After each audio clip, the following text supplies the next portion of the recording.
n'abajene babyumve badukurikiye, couple yagezwe intorezo bashaka kwica ubukwe ikihagararaho mujya kubyara umwana wa kabiri bose barabagarukiye. Aya makupure arakira par experience nza abantu zimaranye imyaka 25 bajya gusaba no gukwa byanga umukuru imfura yo muri iyo famiye yari yigiriye muri anniversaire ahandi mu bukwe bwo gusaba no gukwa. Umukuru wo muri uwo muryango ntiyari ahari, yahimbye indi misiyo, ariko bagiye kubyara umwana wa mbere baje guhemba. Nuvuga ngo iyo mweretse abantu pozisiyo yanyu birangira bo babagarukiye ariyo bashyigikiye, naho iyo mwemeye mukabisenya mwamwerekanye faiblesse, iyo wihagaze barakugarukira.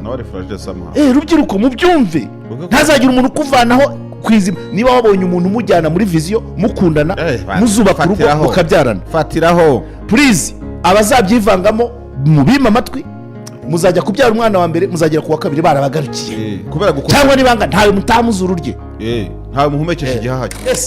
Ubuzima bukomeze niba mumanye gutyo mumenye ubukene bwanyu, mumenye ubukire bwanyu. Imiryango irashinyitse, batega iminsi mugize icyo mupfa bahita bati twarakubwiye, kandi twarakubwiye Iravuna nabishyize hamwe Imana irabasanga. Buri iyo urugo rusenyutse bakabwira umukobwa ngo ubundi ujyayo ntitwakubwira, cyangwa umuhungu abakomeretse kabiri, akomerekejwe n'urushako none na famille itagiye kumucyura ngo wagiyeyo tukugomba guproteger mwambare.